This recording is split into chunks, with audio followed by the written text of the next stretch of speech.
ndabaramukije mwese mu izina ry'igiciro ry'umwami wacu n'umukiza Yesu Kristo. Nous rendons grâce à Dieu qui a rendu cette opportunité possible. Turashimira Imana yadushoboje kubona uyu mwanya En permettant que nous soyons réunis en ces lieux idushoboza ko dukoranira ahangaha au nom de son Fils. mu izina ry'umwana wayo.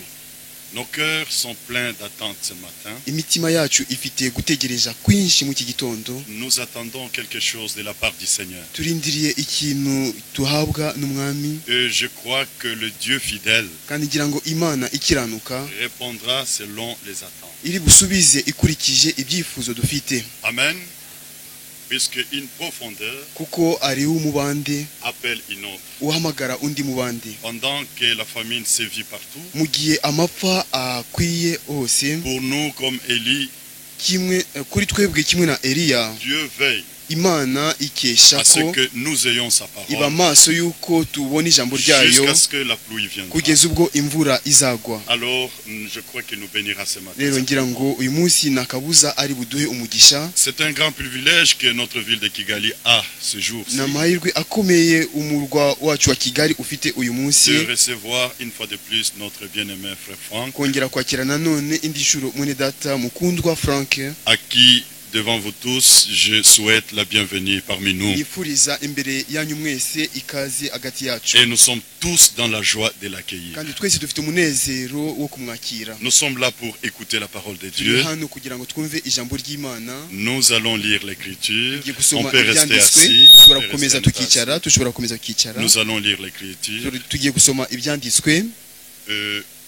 On va par après prier. hanyuma turasenga. Je crois que pour acheter le temps, Ngira ngo kubwo gucungura igihe, notre frère Franck n'est pas venu seul. muri data Frank ntabwo yaje wenyine. Depuis l'Europe, il y a des frères qui l'ont accompagné.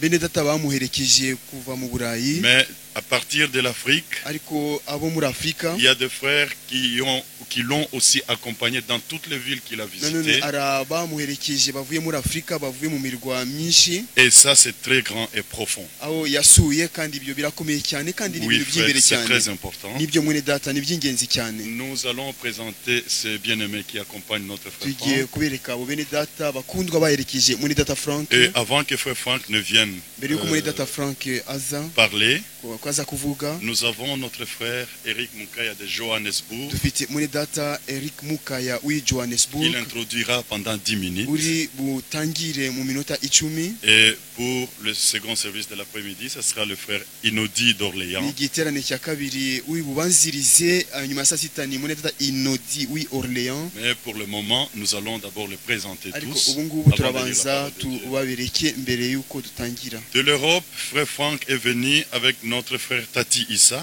Mwene data Frank yazanye na mwene data Tati Issa wo mu Burayi. Notre précieux frère Tati Issa Mwene data mukundwa Tati Issa est venu pour interpréter notre frère Franck. yaje kubwo gusemurira mwene data Frank, Et certainement, il fait très bien le service. Nous nous kandi réjouissons de rwose sa uwo présence. murimo arawukora neza. Twishimiye kuba ari hagati yacu. On a souhaité vraiment qu'il accompagne frère Franck Twifuje ko aherekeza mwene data Frank parce que nous avons vu comment il fait le service. kuko twabonye uburyo akora umurimo. Frère Tati, vous êtes le bienvenu. Que Mwene Dieu vous data- bénisse. mwene data Tati urakaza neza, Imana ibahe umugisha Frère cyane. Franck est venu avec le frère John Hannes Mwene data Wolfgang, Frank Autriche. yazanye na mwene data John wo muri Autriche. Frère John, you are welcome.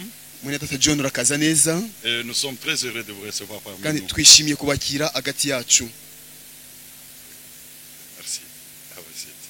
Frère Wolfgang, comme je l'ai dit, Mwene il est data Wolfgang d'Autriche, nkuko navuze ni wo muri mais il a Autriche, accompagné notre frère Franck ariko depuis l'Europe. yaherekeje mwene data Frank kuva mu Burayi. Nous avons notre frère Inodi Dufite mwene Bokambwa data d'Orléans. Inodi Bokambwa wo muri Orléans. Vous aurez l'occasion de l'entendre cet Muri après-midi. bubone umwanya wo kumwumva nyuma ya saa sita. Il est venu aussi de l'Europe, Nawe yaje aturutse mu Burayi accompagnant frère Franck. aherekeza mwene data Frank. En Afrique, Muri Afurika, depuis Johannesburg, kuva muri Johannesburg, nous avons notre frère Eric Mukaya. dufite mwene data Eric Mukaya Il est ici. ari hano. Le soir, il a parlé avec frère ku Inodi mugoroba d'Orléans. babashije kuvugana natwe hamwe na muri Donc pour Inodi ceux qui wo muri étaient le soir au Orléans service, ku ils bari l'ont déjà bahari mu connu. iteraniro bari bamaze C'est kubabona. notre frère Eric Moukaya de l'Assemblée de Muri Johannesburg. data Eric Mukaya w'iteraniro ry'i Johannesburg Il est venu aussi pour accompagner frère. le nawe frère dans yaje différentes villes. aherekeje muri data ahantu hanyuranye. Depuis Kinshasa, Kuva i Kinshasa nous avons notre bien-aimé frère Anakle Oudiadia dufite muri data mukundwa Anakle Udiadia de l'Assemblée des 18e rue. wo mu iteraniro ryo kwibarabara rya Frère 18. Anakle, vous êtes le bienvenu. muri data Anakle urakaza neza. Il a été avec les frères dans toutes les villes qu'il a visitées. yagendanye na muri data mu mirwa yose yasuye. Avec lui, il y a le frère Lilanga Ari kumwe na muri data Lilanga de l'Assemblée de Lingwala. wo mu iteraniro Frère, vous êtes le ry'Ilingwala. bienvenu parmi nous. muri data urakaza neza hagati yacu. Il a aussi accompagné le frère nawe Franck. aherekeje muri data Frank. De Kinshasa, je crois que c'est fini. Abi Kinshasa ngira ngo nabandi. De Lubumbashi, I Lubumbashi nous avons notre bien-aimé frère Prosper Umba. dufite muri data mukundwa Prosper Umba. Que Dieu le bénisse richement. Imana imumugisha cyane. De Mbujimai, Imbujimai nous avons notre précieux frère Vicky. dufite muri data mukundwa muri data Vicky. Frère, vous êtes le bienvenu. muri data urakaza neza Nous avons kandebe notre neza. bien-aimé frère Ngenda Hayo. dufite muri data mukundwa Ngendahayo. Ne me laissez pas oublier quelqu'un. Que Dieu vous bénisse, mwe frère. gutuma ngiriho Si nibagirwa bene j'oublie quelqu'un, data faites-moi signe. ndamutse ngizeho nibagiwe De Goma encore, nous avons mumbwire. Kuri Goma nanone dufite notre frère abaturutse kuri Goma Léonard. dufite muri data Leonard. Que Dieu vous bénisse, frère Imana Léonard. ibamugisha cyane. Nous avons notre frère Loabosh. dufite muri data Lwaboshe Il vient de Goma aussi. nawe aturuka Soyez le kuri bienvenu, Goma. frère, urakaza neza mwene data parmi nous. hagati yacu. Que Dieu vous bénisse Imana richement. ibamugisha mwese Que cyane. Dieu vous bénisse Imana tous. ibamugisha mwese. Nous sommes heureux pour cette occasion. tunejejwe n'uyu mwanya Et ça fait bon que nous nous kandi retrouvions ni comme ça. byiza ko duterana gutyo. Je vais lire l'écriture sans perdre le temps. ngiye gusoma ibyanditswe natakaje Dans igihe Jean chapitre 10, muri Yohana ibice 10 nous lisons ceci depuis le premier verset. turasoma guhera ku murongo wa mbere. En vérité, je vous le dis, nukuri ndababwira yuko celui qui n'entre pas par la porte, uwinjira mu rugo rw'intama atanyuze mu irembo, celui qui n'entre pas dans la porte de la bergerie, mais qui monte par ailleurs, est un voleur et un brigand. atanyuze mu irembo ahubwo akuririra ahandi, uwo aba ari umujura w'umunyazi Mais n'umunyazi. celui qui entre par la porte est le berger des brebis. ariko unyura mu irembo niwe mwungeri w'intama.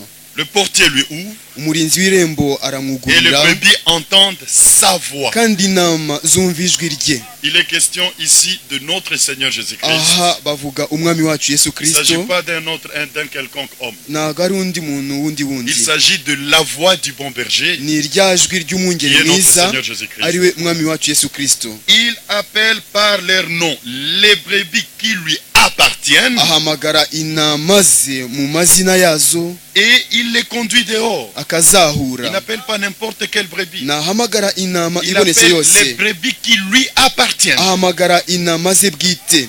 Lorsqu'il a fait sortir toutes ses propres brebis, iyo amaze kwahura ize zose il marche devant elles azijya imbere, et les brebis le suivent. intama zikamukurikira Amen. Parce qu'elles connaissent sa voix. kuko zizi ijwi rye. Ceci est très important. ibi ni iby'ingenzi Les cyane. brebis le suivent intama ziramukurikira parce qu'elles connaissent sa voix. kuko zimenya ijwi Pas rye, la voix d'un étranger. ntabwo zimenya ijwi Mais si ry'u. le temps est arrivé igihe kirageze où nous devons être exposés aho tugomba gushyirwa imbere à la voix y'ijwi du bon berger ry'umwungeri mwiza, et non pas à la voix des étrangers. atari imbere y'abandi. Lèvons-nous pour prier le duhaguruke Seigneur. bwo gusenga umwami. Alléluia.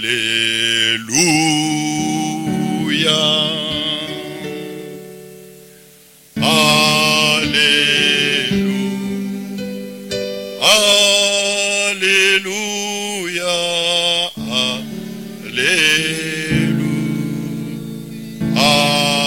Alléluia. Alléluia. Merci Jésus. Merci Jésus.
nous venons devant ta sainte face pour te rendre grâce en vue de cette opportunité que tu nous accordes ce matin, afin que nous puissions entendre la voix qui retentit maintenant, la voix qui nous dit: le Seigneur nous rétablira.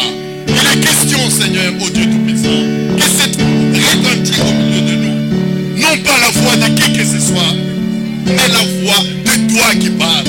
C'est toi qui as fait des dons aux hommes, et tu as dit: ouvre ta bouche et je la remplirai. Remplis ce matin la bouche de ton serviteur, par qui tu vas nous parler. Quand il ouvrira la bouche, que ce soit toi qui nous parles. Nos cœurs sont pleins d'attente. Parle-nous, ô Dieu, que ta présence soit manifeste ici. Saisis chaque âme, ô Dieu Tout-Puissant, par ta puissance, ô Dieu Tout-Puissant, et que par la folie de la prédication, que de milliers d'âmes puissent trouver leur libération ce matin. Honneur, gloire et louange te soient rendus. Au nom de Jésus-Christ. Amen. Amen. Asseyons-nous. Notre frère Eric Mukaya va Mwene data Eric Mukaya ari buzamuke kugira ngo abanzirize mwene data Frank. Nous voulons vous saluer tous dans le nom précieux. Natwe turifuza kubaramusa mwese mu izina ry'igiciro ry'umwami wacu Yesu Kristo. Nous sommes tous dans une grande attente. Twese dufite ibyiringiro bikomeye. Et moi, je ne voudrais pas prendre tout le temps. Vraiment, nous voulons écouter ce nanjye que le sinshaka Seigneur gufata a mis umwanya, sur son turifuza serviteur. kumva icyo umwami yashyize ku mutima w'umugaragu we. Je voudrais lire seulement ces écritures. Ndashaka gusa gusoma ibyanditswe Dans Jean chapitre 17, muri Yohana ibice 17. Jean 17 verset 14. Yohana ibice 17 umurongo wa 14.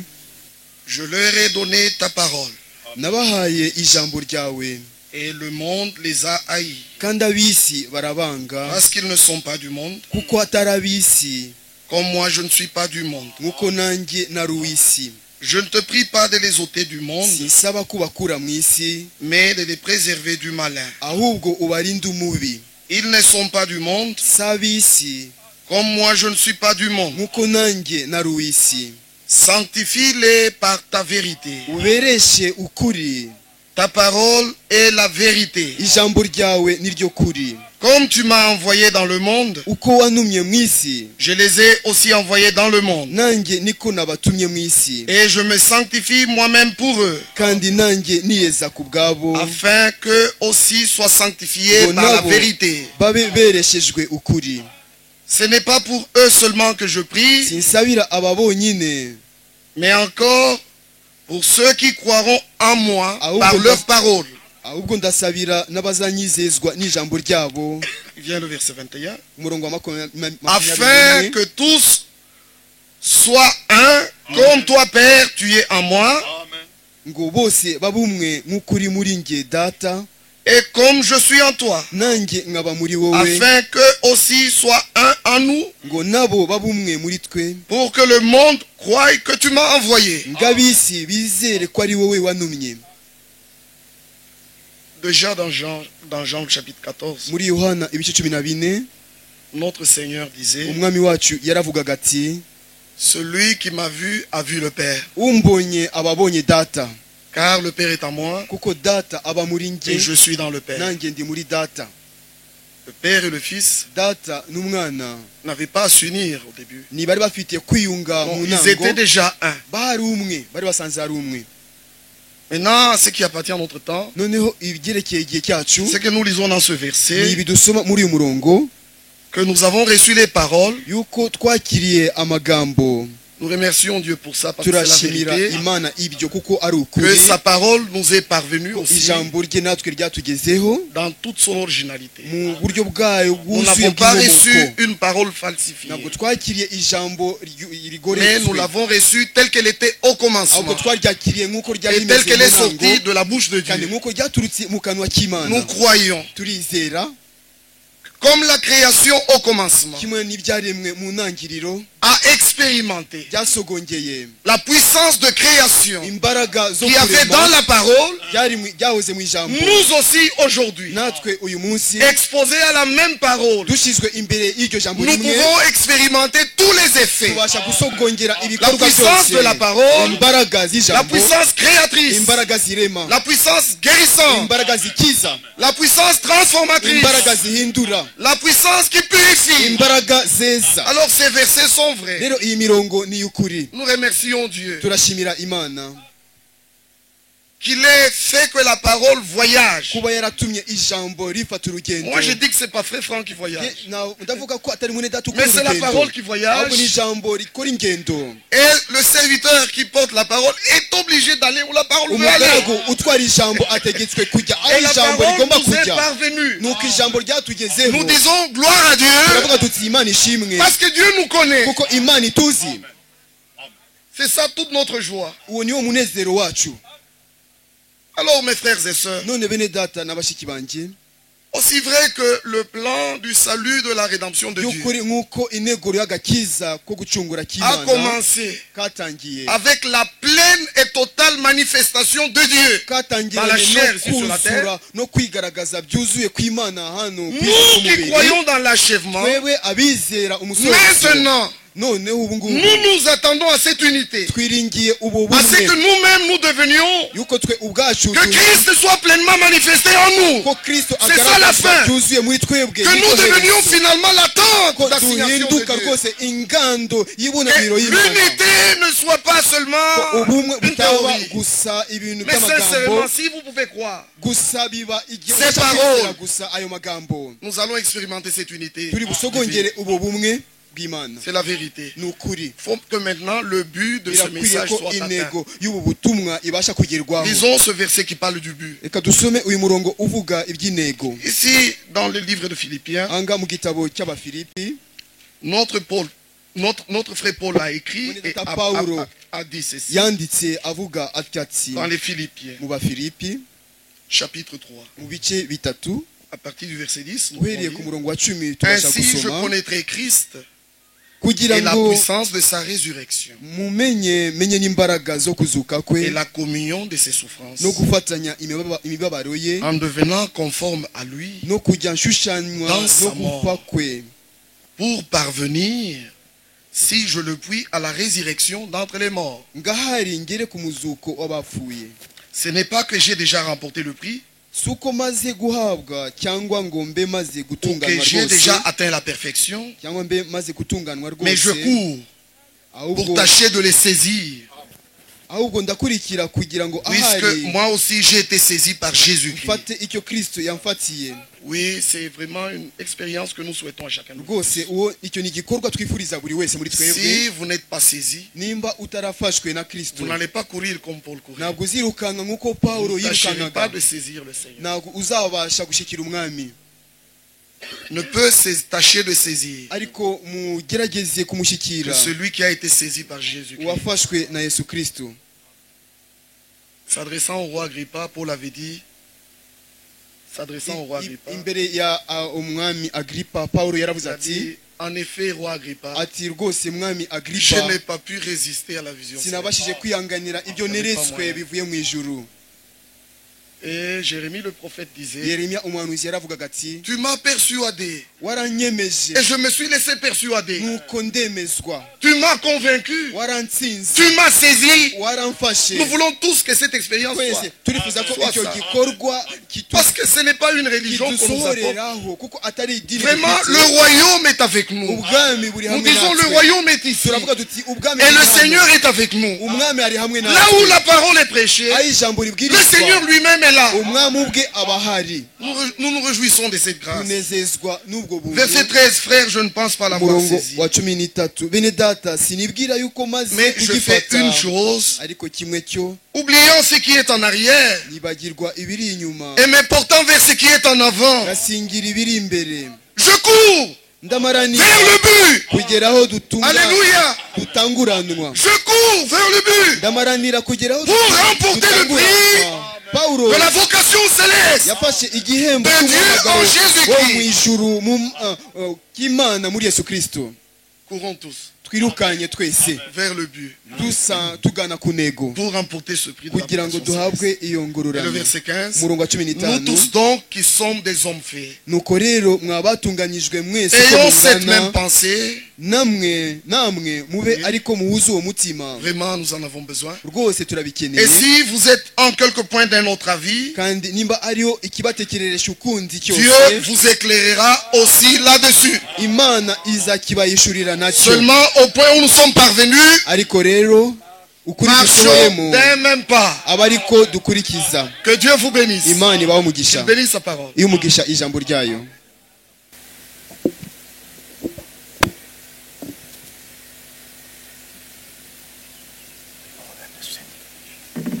I greet you all in the precious name of Jesus Christ our Lord. Je vous salue tous dans le précieux nom de notre Seigneur Jésus-Christ. Ndabaramukije mwese mu izina ry'Umwami Yesu Kristo. It's a great privilege for me to be here today. C'est vraiment un grand privilège pour moi d'être ici aujourd'hui. ni umugisha nagize cyane kuba ndi hano uyu munsi. If I look at you, Si, quand je regarde à vous, Iyo mbarebye mwese I only have one desire, je n'ai qu'un seul désir, hari icyifuzo kimwe gusa mfite, to see you all in glory. de vous voir vous tous dans la gloire. kuzababona mwese mu bwiza bw'Imana, To see you all in glory. De vous voir vous tous dans la gloire. kuzababona mwese mu bwiza bw'Imana. We heard wonderful scriptures. Nous avons entendu des écritures merveilleuses. Twumvise ibyanditswe byiza cyane. John chapter 10, the Lord is the good shepherd. Dans Jean chapitre 10, le Seigneur est le bon berger. Muri Yohana igice cya 10 umwami niwe mwungeri mwiza. He gave his life for his sheep. Il a donné sa vie pour ses brebis. Yatanze ubugingo bwe kubw'intama ze. He shed his blood. Il a versé son sang. Yamennye amaraso ye. He redeemed us. Il nous a rachetés. Yaraducunguye. And now he goes before us. Et maintenant, il marche devant nous. None ubu aratuyobora. Amen. And we follow him. Et nous le suivons. Natwe tukamukurikira. We know his voice. Nous connaissons sa voix. Tuzi ijwi rye We know him. Et nous le connaissons. kandi turamuzi. We know him. Nous le connaissons. Turamuzi And he knows every one of us. Et il connaît chacun d'entre nous. kandi azi buri wese muri twe. Our names were written in the Lamb's book of life before the foundation of the world. Nos noms ont été écrits dans le livre de l'agneau avant la fondation du Amazina monde. yacu yanditswe mu gitabo cy'umwana w'intama kuva isi itarabaho. Then in John 17 we read and heard Et dans Jean chapitre 17, nous avons lu et entendu kandi muri Yohana 14 twumvise kandi twasomye that we shall be one. que nous devons être un. ngo tuzaba umwe. In John 17 verse 3 we read, Dans Jean chapitre 17, verset 3, nous muri Yohana lisons 14 umurongo wa 3 turasoma and this is life eternal, that they might know thee, the only true God, and Jesus Christ, whom thou hast sent. Or, la vie éternelle, c'est qu'ils te connaissent, toi, le seul vrai Dieu, et celui que tu as envoyé, Jésus-Christ. ubu nibwo bugingo buhoraho ko bakumenya ko ari wowe Mana y'ukuri yonyine, bakamenya n'uwo watumye ari we Yesu Kristo. No one can live eternally without having eternal life. Personne ne peut vivre éternellement sans avoir reçu la vie éternelle. nta wabaho iteka ryose adafite muri we ubugingo budashira. You must have eternal life to live eternally. Vous devez avoir la vie éternelle pour vivre éternellement. ugomba kugira ubugingo buhoraho kugira ngo ubeho iteka ryose.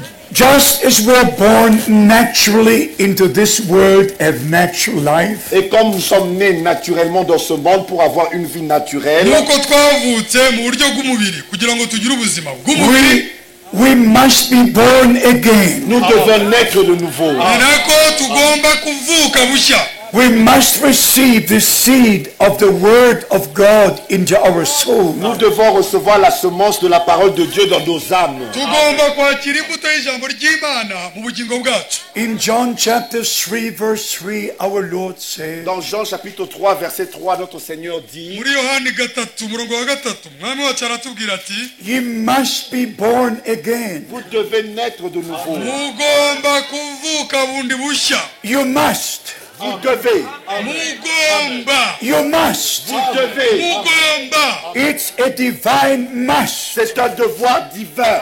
ni itegeko ryo mu ijuru. You must not go to church. Vous ne devez pas aller dans les églises. ntimugomba kwinjira mu masengero. You must not know what people say. Vous ne devez pas connaître ce que les gens disent. ntimukeneye kumenya ibyo abantu bavuga. But you must be born Mais again. vous devez naître de nouveau. ahubwo mutegetswe kuvuka ubwa kabiri.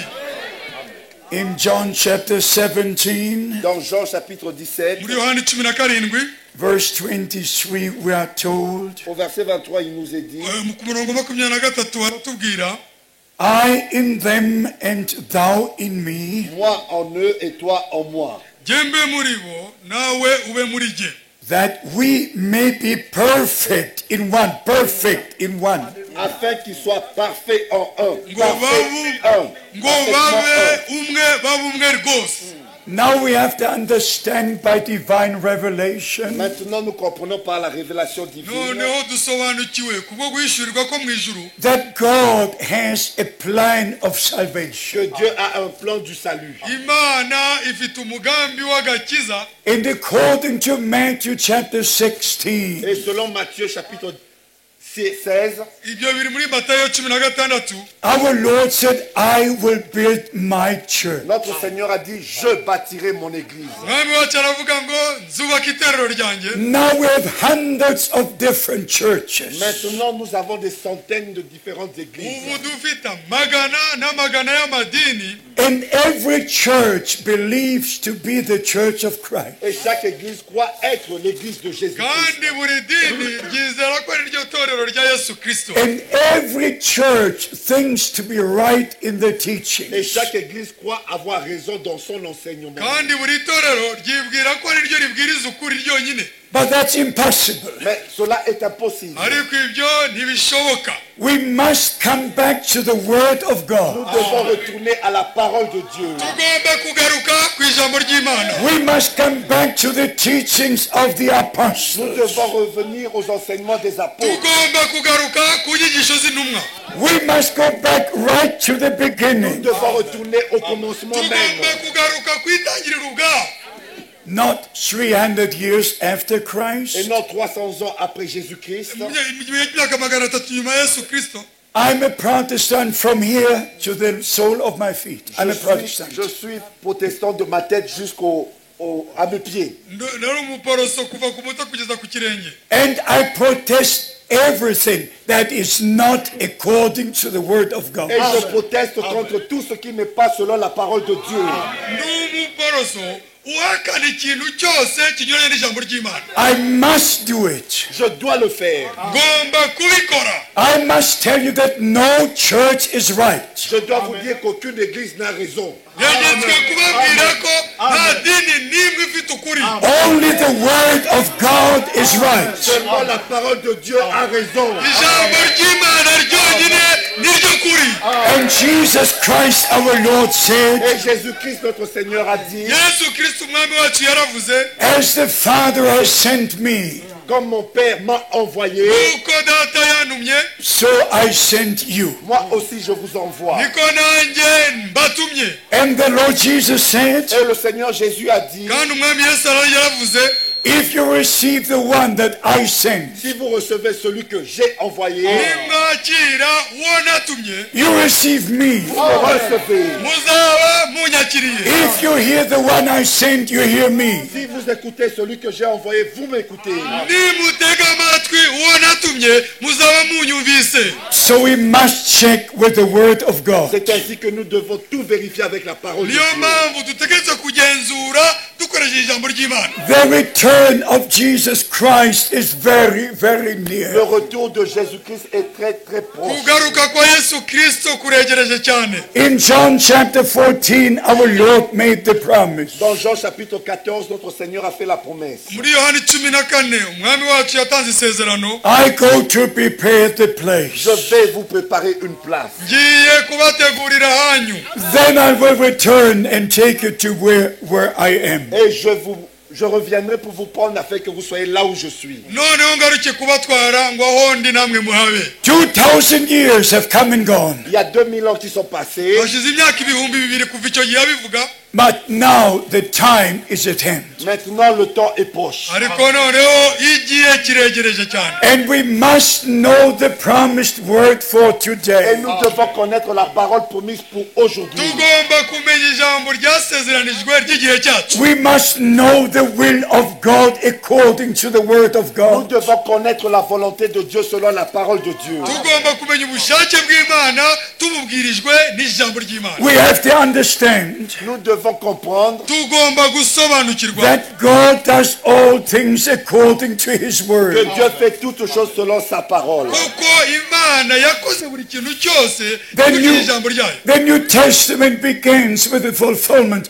of prophecies from the Old Le Testament. Nouveau Testament a commencé avec l'accomplissement des prophéties de l'Ancien Testament. isezerano rishya ryatangijwe no gusohora k'ubuhanuzi bw'irya kera John the Baptist was a promised prophet. Jean-Baptiste était un prophète promis. yohani batiste yari umuhanuzi wasezeranijwe His ministry was part of the plan of Son salvation. ministère était une partie du plan du salut. ubukozi bwe bwari muri gahunda y'agakiza k'imana No man of God was ever sent by the church. Il n'y avait aucun homme de Dieu qui n'a jamais été envoyé par une église. nta muntu w'imana n'umwe wigeze atumwa n'idini Every man of God was sent by God with the message of God. Chaque homme de Dieu a été envoyé par Dieu avec le buri message de Dieu. mugaragu wese w'imana yoherezwaga n'imana afite ubutumwa bwayo In John chapter 1 verse 6 we read, Dans Jean chapitre 1 verset 6 nous lisons, muri yohani igice cya mbere umurongo wa gatandatu turasoma John was a man sent from God. Jean était l'homme envoyé de Dieu. yohani yari umuntu watumwe n'imana He was not a high priest. Il n'était pas un souverain sacrificateur. ntabwo yari umutambyi mukuru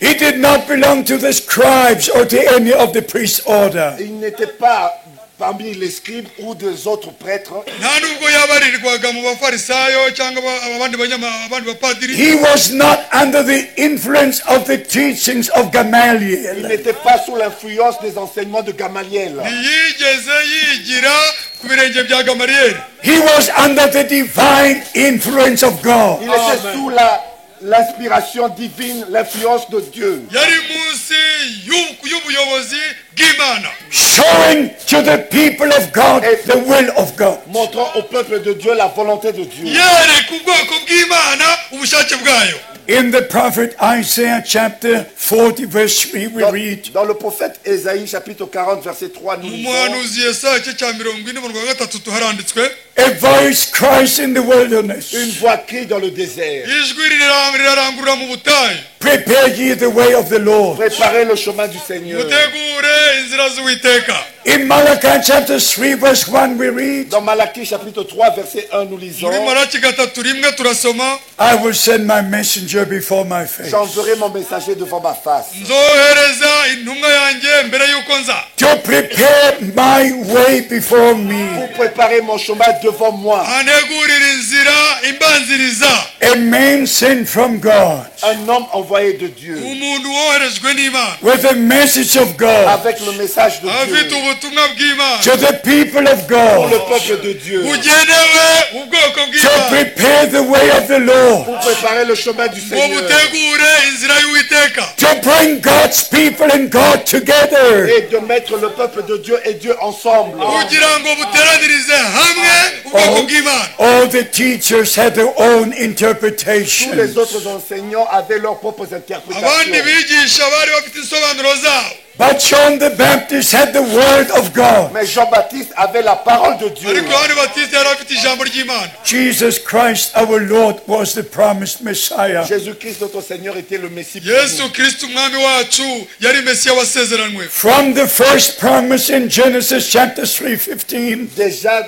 dès la première promesse dans Genèse chapitre 3 verset 15, kuva ku isezerano rya mbere mu mu itangiriro 3:15 that the seed of God would come to bruise the serpent's Que head, la semence de Dieu viendra pour briser la tête du serpent. ku rubyaro rw'umugore ruzajanjagura umutwe w'inzoka and to give us redemption, Pour nous apporter la rédemption. kugira ngo ruduhe gucungurwa to take us out of the fall and bring us back to God. Et pour nous faire sortir de la chute et nous ramener à Dieu. kugira ngo urwo rubyaro rutuvane mu kugwa rutugarure ku mana Because the original sin happened in the body of flesh and blood. Parce que le péché originel est arrivé dans un corps de chair et de sang. kuko icyaha cya mbere cyakorewe mu mubiri w'inyama n'amaraso Our Lord had to come into a body of flesh and blood. Notre Seigneur devait venir dans un corps de chair et ni de nayo sang. mpamvu umwami wacu yagombaga kuza mu mubiri w'inyama n'amaraso Philippians chapter 2 verse 7 and 8. Philippiens chapitre 2 versets 7 et 8. abafilipi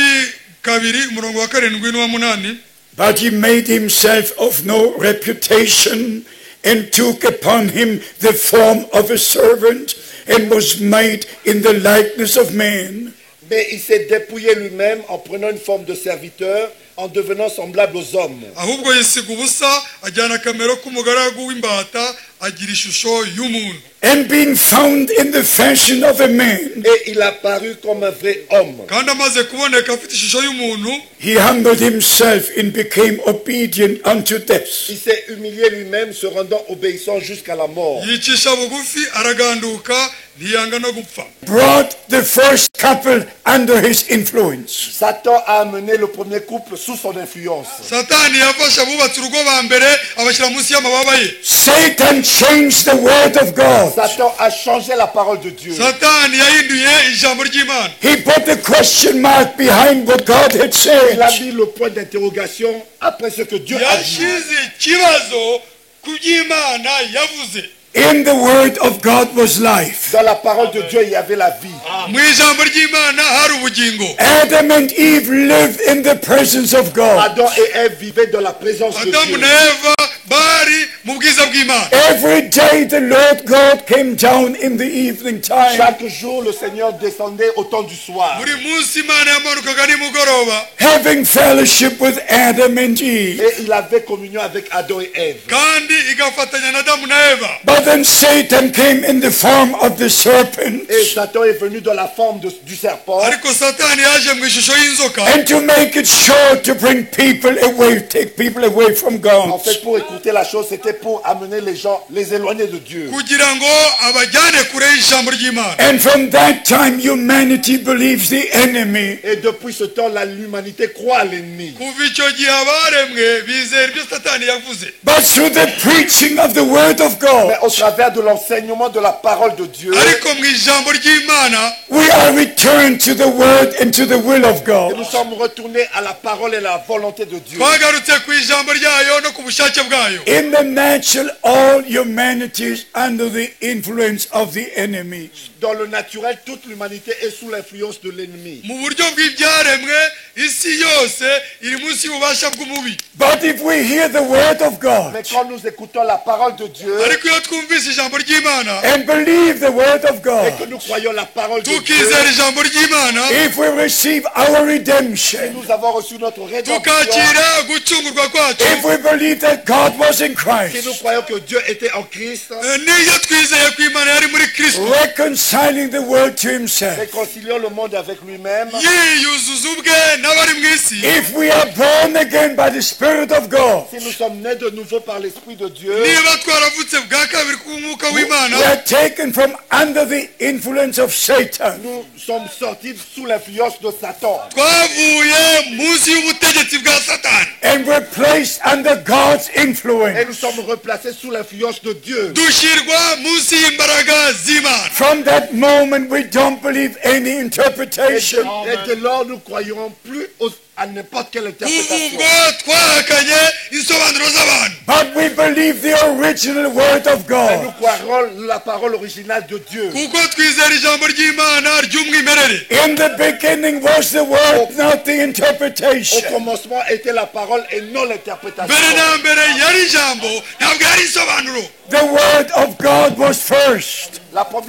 La parole de Dieu est venue en premier. ijambo ry'imana niryo ryabanje. But the Lord God had said, Mais le Seigneur Dieu avait dit, umwami wacu imana yari yaravuze, the day you will be disobedient and eat of this tree, le jour où tu seras désobéissant et tu mangeras de cet arbre, umunsi utazumvira ukarya kuri iki giti, you will surely die. tu mourras certainement. ni ngombwa uzapfa. Nothing in life is as certain as death. Il n'y a rien dans la vie qui est aussi sûr et certain que la mort. nta kintu na kimwe tuzi ko kigomba kubaho mu buzima nk'urupfu. But the Savior came. Mais le Sauveur est venu. ariko nanone umukiza yaraje. His life was a reality. Sa vie était une réalité. ubuzima bwe bwari ukuri. His death was a reality. Sa mort était une réalité. urupfu rwe rwaragaragaye. The shedding of his blood for our redemption was a reality. Le fait d'avoir versé son sang pour notre rédemption était une réalité. kuba yaratumeneye amaraso ni ukuri byarabaye. His going down to hell was a reality. Sa descente en enfer était une réalité. kumanuka agiye ikuzimu kwari ukuri. He conquered Satan, death, and hell. Il a conquis Satan, la mort et l'enfer. yanesheje satani, urupfu n'ikuzimu. He rose on the third Il est day. ressuscité au troisième jour. yazutse ku munsi wa gatatu. He is a great vainqueur. Il est le grand vainqueur. niwe wanesheje ukomeye. He is a great vainqueur. Il est le grand vainqueur. yanesheje ukomeye. amen. Conquered death. Il a vaincu la mort. yanesheje urupfu. His resurrection Sa résurrection kuzuka kwe is a guarantee for our est la resurrection. garantie de notre résurrection. nicyo kitwemeza kuzuka kwacu. His raising from the dead is a guarantee for our raising from the La dead. résurrection d'entre les morts est notre garantie de notre résurrection. kuzuka kwe mu bapfuye nicyo cyemezo cyo kuzuka kwacu. His going to heaven is a guarantee for our going to heaven. Sa montée au ciel est notre garantie de notre montée au ciel. kuzamurwa kwe mu ijuru ni icyemezo cyacu ko tuzazamurwa. We have received a full redemption. Nous avons reçu la pleine rédemption. twakiriye gucungurwa kuzuye. If you will be lost, Si vous êtes perdus, iyo wayobye you will be lost because you don't believe. vous serez perdus parce que vous ne croyez pas. uzayoba kuko utizera. If you believe that God was in Si Christ, vous croyez vraiment que Dieu était en Christ, niwizera ko imana yari muri kristo, if you believe in Jesus Christ as your personal si Savior, vous croyez en Jésus-Christ comme votre sauveur personnel, niwizera yesu kristo nk'umukiza wawe bwite, you never need to worry again. vous n'aurez plus besoin de vous inquiéter. ntabwo uzongera kugira impagarara na rimwe. Then Jesus Christ becomes your shepherd. C'est ainsi que Jésus-Christ deviendra votre berger. uko niko kristo azakubera umwungeri, And you are the sheep. Et vous êtes la brebis. nawe ukubera intama. Now, beloved brothers and sisters, dear Mais friends, maintenant, mes bien-aimés frères et sœurs, none chers amis, rero bene data na bashiki banjye, nshuti we, zanjye, we have to share a few things with you pertaining to our time. nous devons partager avec vous certaines choses qui sont en rapport avec notre temps. tugomba gufatanya namwe ibintu bya ngombwa bijyanye n'igihe cyacu. In 2 Corinthians 11, the Apostle Paul wanted to present Christ a chaste virgin. Dans 2 Corinthiens chapitre 11, l'apôtre Paul voulait présenter à Christ une vierge chaste. mu rwandiko rwa kabiri rw'abakorino pawulo yashakaga kumurikira kristo umugeni w'isugi. Our ministry must be the one to put the church into the position to meet Christ. Notre ministère doit être celui de mettre l'Église dans une bonne position en Christ. ubukozi bwacu ni ubwo guhagarika itorero mu mwanya mwiza muri yesu kristo. And I have to tell you the truth. Et je dois vous dire vraiment la vérité. ntegetswe kubabwiza ukuri, I'm not judging, Je ne juge pas. ntabwo nca imanza, but I'm in the kingdom of God for over 55 years. Mais je suis dans le royaume de Dieu depuis plus de 55 ans. ndi mu bwami bw'imana hasize imyaka irenga 55. I've been all over the earth preaching the gospel of Jesus J'ai Christ. été dans le monde entier en prêchant l'évangile de Jésus. nageze ku isi hose mbwiriza ubutumwa bwiza bwa yesu kristo. I know the different Je religions. connais les différentes religions. nzi amadini anyuranye, especially all the Christian religions. et spécialement toutes les religions chrétiennes. cyane cyane amatorero y'abizera Kristo. And I must tell you again, Et je dois vous dire encore, none n'ubu ngomba kubabwira all of humanity is misled. toute l'humanité s'est égarée. isi yose yarayobye. Forgive me for saying that. Excusez-moi, pardonnez-moi d'avoir dit cela. Mumbabarire kubw'iryo tangazo rikomeye. All humanity was misled. Toute l'humanité a été conduite dans l'égarement. Abaremwe bose bajyanywe mu binyoma. So we must come back to God. C'est ainsi que l'humanité doit revenir à Dieu. Ni nayo mpamvu dutegetswe kugaruka ku Mana. We must come back to the Word of Nous God. devons retourner à la parole de Dieu. Tugomba kugaruka ku ijambo ry'Imana. And God always uses men Dieu a toujours utilisé des hommes Iteka ryose Imana yakoresheje abantu through whom He can speak to His people. par qui il peut parler à son peuple. aho yavugagamo ngo avugane n'ubwoko bwayo. My question is this: Ma question est celle-ci. Ikibazo cyanjye ngiki. how many of you respect the Bible to be the Word of God? Combien d'entre vous respectent ni la bangahe Bible muri comme mwe étant la parole de Dieu? bizera Bibiliya nk'ijambo ry'Imana. God bless you. Que Dieu vous bénisse. Imana ibahe umugisha. How many respect the message of the hour? Combien d'entre vous respectent le message de l'heure? Ni bangahe wowe ubutumwa bw'igihe. God bless Que you. Dieu vous bénisse. Imana ibahe umugisha.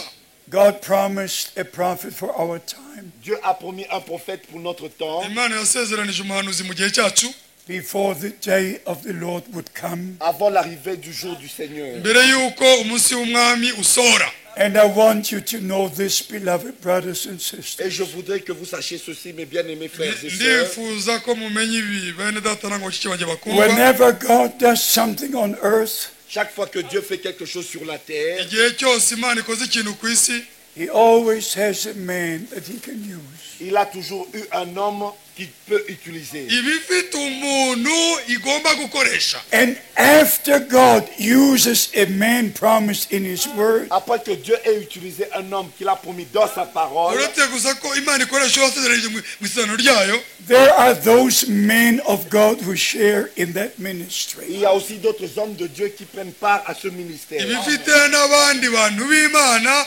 bakora muri ubwo bukozi. In Luke chapter 1, verse 2 and 3, we read, Dans Luc chapitre 1, versets 1 et 2, muri et 3, muri Luka igice cya mbere umurongo wa mbere kugeza ku wa about the gatatu, things which were from the beginning, des choses qui étaient dès le commencement, and also that we were eyewitnesses of His glory. et aussi nous avons été témoins de sa gloire. nk'uko twabibwiwe n'abahereye mbere bigitangira babyibonera ubwabo kandi ikaba ari abigisha b'ijambo ry'Imana, Ministers of the Word, Ministre de la parole, ari abigisha b'ijambo ry'Imana, not ministers of stories and et non des interpretations, ministres des histoires ou des interprétations, ntabwo ari abakora baca imigani cyangwa isobanuro zabo, ministers of the Word of God. mais ministres de la parole de Dieu. ariko abakozi b'ijambo ry'Imana. And such minister can say Et de tels ministres peuvent dire, aba bakozi bashobora kuvuga in verse 3, au verset ku 3, murongo wa gatatu, it seemed good to me also, having had perfect understanding of all the things from the very beginning. il m'a aussi semblé bon, après avoir fait des recherches exactes sur toutes ces choses depuis leur origine. nuko nanjye maze gukurikiranya byose neza mpereye ku bya mbere nabonye ko ari byiza kubikwandikira, Having had perfect understanding of the things which happened. Des recherches exactes des choses qui se sont passées. kugira ngo umenye ibyo wigishije kuko ari iby'ukuri. First, the man of God must receive the divine revelation. Premièrement, l'homme de Dieu doit recevoir la révélation divine. icya mbere umukozi w'Imana agomba kwakira guhishurwa kuvuye mu ijuru. He must have divine orientation in the scripture. Il doit avoir l'orientation divine dans les Écritures. agomba kuyoborwa mu byanditswe. In Acts chapter 1, Dans Actes chapitre 1, mu byakozwe n'intumwa igice it cya was the mbere, apostle Peter whom God had chosen. c'était l'apôtre Pierre que Dieu avait utilisé. ni mwene data intumwa Pawulo Imana yakoresheje. And we read here in verse 15, Et nous lisons ici au verset turasoma 15. hano ku murongo wa 15, and in those days Peter stood up in the midst of the disciples. En ce jour-là, Pierre se leva au milieu des frères. muri iyo minsi petero ahagaze hagati ya bene data In verse 16, Au verset 16, umurongo wa 16, men and brethren, this scripture must have been fulfilled. hommes frères, il fallait que s'accomplisse ce que le Saint-Esprit, bagabo bene data ibyanditswe byari bikwiriye gusohora Which the Holy Spirit had spoken by the mouth of David. dans l'Écriture, a annoncé d'avance par la bouche de David. ibyo umwuka wera yahanuriye mu kanwa ka dawidi. I could show you scripture after scripture. Je peux vous montrer écriture après écriture nshobora kubereka ibyanditswe n'ibyanditswe That all the men of God at the beginning of the New que Testament tous les hommes de Dieu au commencement du Nouveau Testament mbereka ko abantu b'imana kuva ku gihe kizakurikira always went back to the scriptures of the Old sont Testament. toujours retournés aux Écritures de l'Ancien Testament, bagarukaga buri gihe ku byanditswe by'isezerano rya kera Showing where the promise was, et montrant où était la promesse berekana aho isezerano ryari riri and then showing where the fulfillment is. et montrant où était l'accomplissement. berekana no gusohora kwaryo. At the first coming of Christ, 109 prophecies from the Old Testament were fulfilled. Lors de la première venue de Christ, 109 prophéties de l'Ancien Testament furent accomplies. mu gihe cyo kuza kwa mbere kwa yesu kirisito ubuhanuzi 109 isezerano rya kera bwarasohoye. Everything was written in the scriptures. Tout était déjà écrit dans les Écritures. ikintu cyose cyari cyaranditswe mu byanditswe byera, But the scribes did not see it. Mais les scribes ne l'ont pas vu. ariko abafarisayo abigisha ibyanditswe They ntibabibonye. lived in their own Ils interpretations. vivaient dans leurs propres interprétations. biberaga mu nsobanuro zabo bwite. My beloved brothers and Mes sisters, bien-aimés frères et sœurs, bakundwa bene data na bashiki banjye, history is repeating. l'histoire se répète. amateka yagarutse. I'm not judging, but I must say, Je ne juge pas, mais je dois le dire. sindi umucamanza ariko ntegetswe kuvuga ukuri. you can go from denomination to Vous denomination. pouvez aller d'une dénomination à une autre. ushobora kuva mu idini ujya mu rindi, You can go from church to Vous church, pouvez aller d'une église à une autre. ugomba kuva mu itorero ujya mu rindi, and you don't find the orientation from the Word of Et vous ne God. trouverez pas l'orientation de la parole de Dieu. ntuzigera ubona kuyoborwa n'ijambo. They're all in their own interpretations of the Ils scripture. demeurent tous dans les interprétations des Écritures. bose bivuruguta mu nsobanuro z'ibyanditswe zabo. But in 2 Peter chapter 1 we Mais read dans 2 Pierre chapitre 1, nous lisons ariko muri petero wa kabiri igice cya mbere that turasoma no scriptures have any private interpretation. qu'aucune écriture ne peut être l'objet d'une interprétation ko particulière. nta byanditswe bigomba gusobanurwa uko umuntu yishakiye. So when God made the promise to send a prophet before the first coming of C'est pour Christ, cela que Dieu a fait la promesse d'envoyer un prophète avant la seconde venue de ni Christ. nayo mpamvu imana yatumye umuhanuzi mbere yo kugaruka kwa yesu He Kristo. watched over His word to fulfill it. Il garde sa parole pour l'accomplir.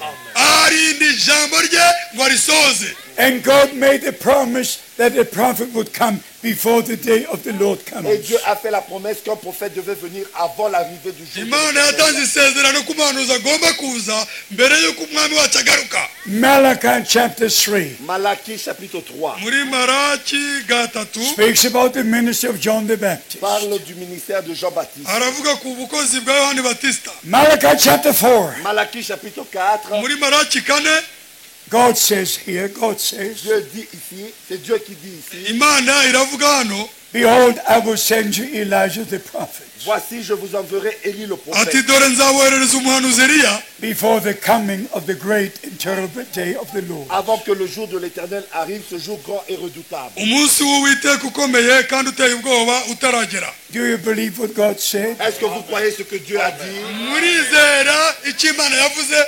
You believe the promise of God? Vous croyez la promesse de Dieu? ese murizera amasezerano y'imana? Jesus Christ, our Lord, confirmed this promise in the New Testament. Jésus-Christ, notre Seigneur, a confirmé cette promesse de l'Ancien Testament. yesu kristo umwami wacu yashoje iri sezerano yatanze igihe kera. In John 17, verse 11, Dans Jean chapitre 17, verset 11, muri yohani 17 umurongo wa 11, after the ministry of John was long finished, après que le ministère de Jean-Baptiste était déjà terminé, mu gihe ubukozi bwa Yohani bwari bwarangiye. Jesus Christ said, Jésus-Christ a dit, Yesu Kristo yaravuze, truly Elijah shall first come and restore all il things. est vrai qu'Élie doit venir premièrement et rétablir toutes choses. ni koko Eliya agomba kuza akagarura byose. I'm not reading from a church book. Je ne lis pas de livre d'église, Ntabwo nge nsoma ibitabo by'amadini. I'm reading from the mais Bible. je le lis de la Bible. Bisomye mu byanditswe byera. This is God's holy C'est word. la sainte parole de Dieu. N'ijambo ryera ry'Imana. Truly Elijah shall first come Il est vrai qu'Élie doit venir premièrement ni koko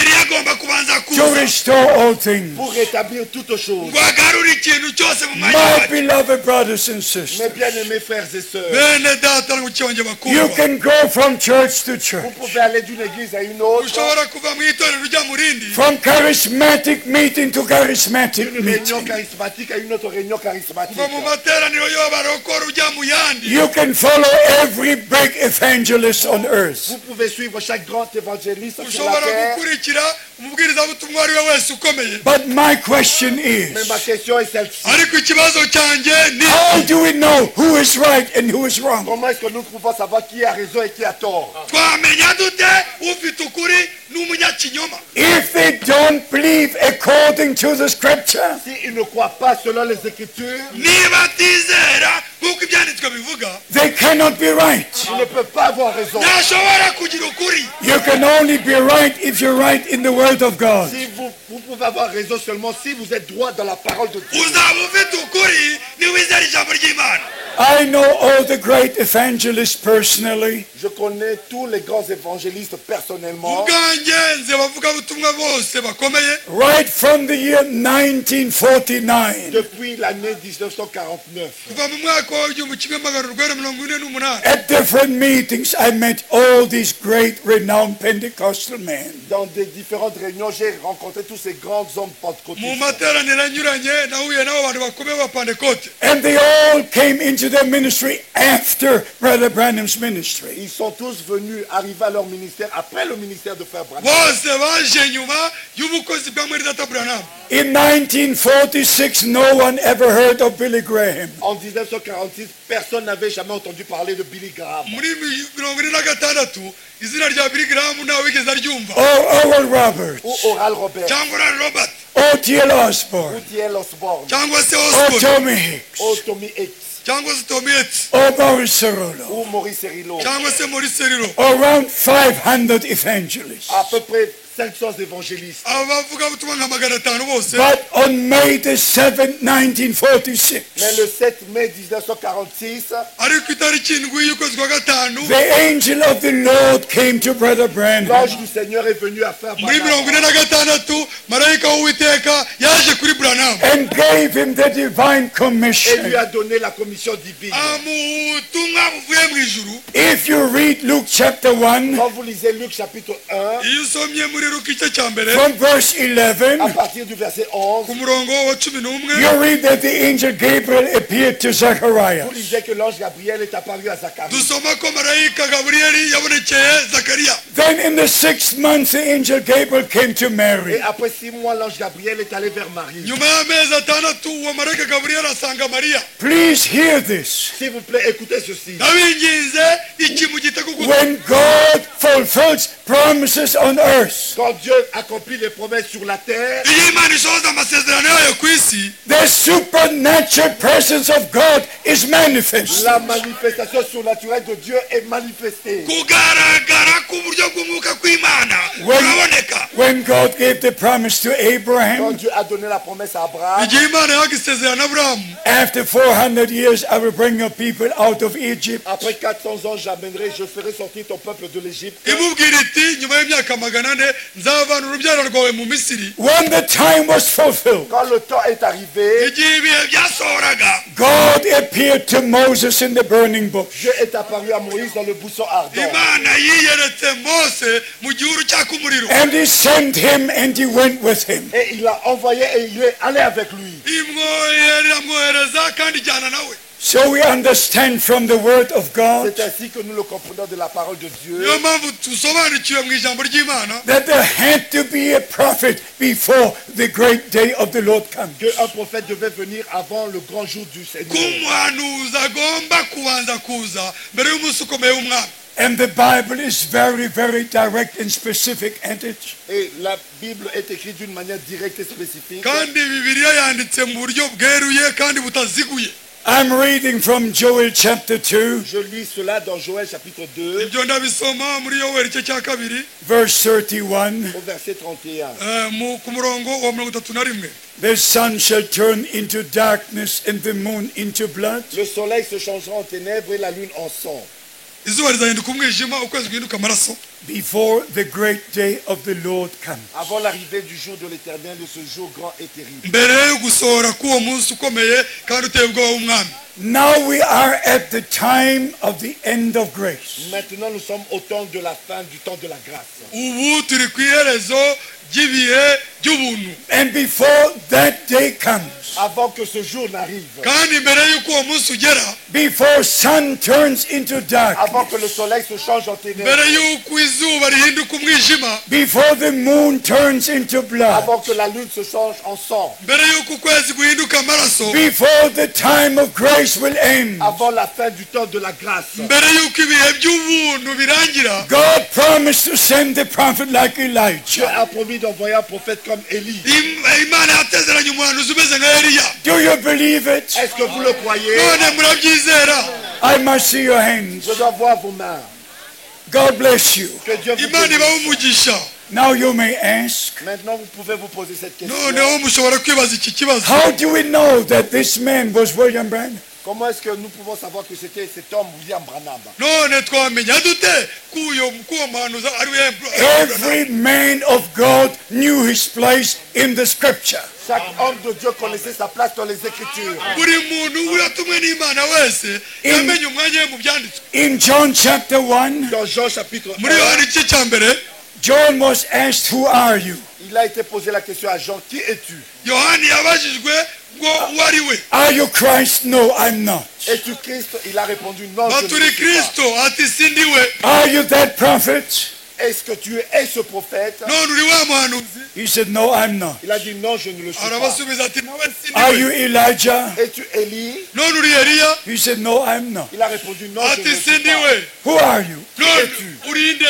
In verse 23, Au verset ku 23, murongo wa 23 in John chapter 1, dans Jean chapitre 1, muri yohani igice cya mbere, the man of God gives the answer. l'homme de Dieu donne la réponse. umuntu w'Imana atanga igisubizo. I'm the voice crying in the Je wilderness. suis la voix qui crie dans le désert. ati ndi ijwi rirangurura mu butayu. He knew his place in the kingdom of Il God. connaissait sa place dans le royaume de Dieu. yamenye umwanya we mu bwami bw'Imana. When the time came that the gospel went from the Jews to the Quand le Gentiles, temps est arrivé pour que l'évangile aille des Juifs aux nations, igihe bihe by'uko ubutumwa buva mu bayuda bukajya mu mahanga byasohoraga, we read something very special. nous lisons quelque chose de très spécial. twasomye ikintu cyiza cyane kidasanzwe In Acts chapter 13, Dans Muri- Actes chapitre mu 13, byakozwe n'intumwa 13 verse 32 and 33. au verset 32 et 33. ku murongo wa 32 no ku And we murongo wa 33. declare unto you glad tidings, Et nous vous annonçons cette bonne nouvelle. natwe turababwira inkuru nziza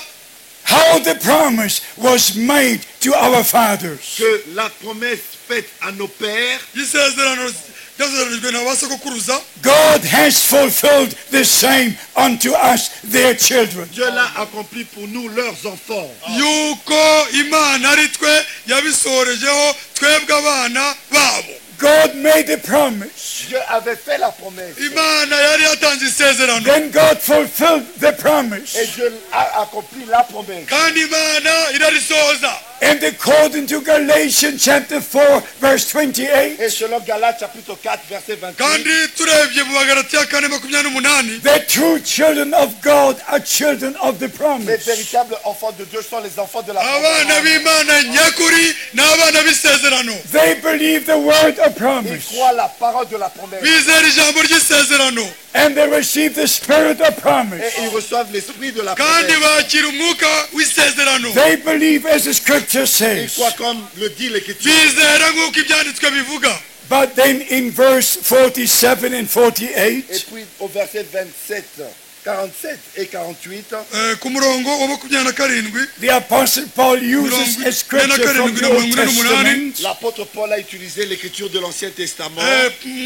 intumwa Pawulo yakoresheje iby'isezerano rya kera. For so has the Lord commanded us.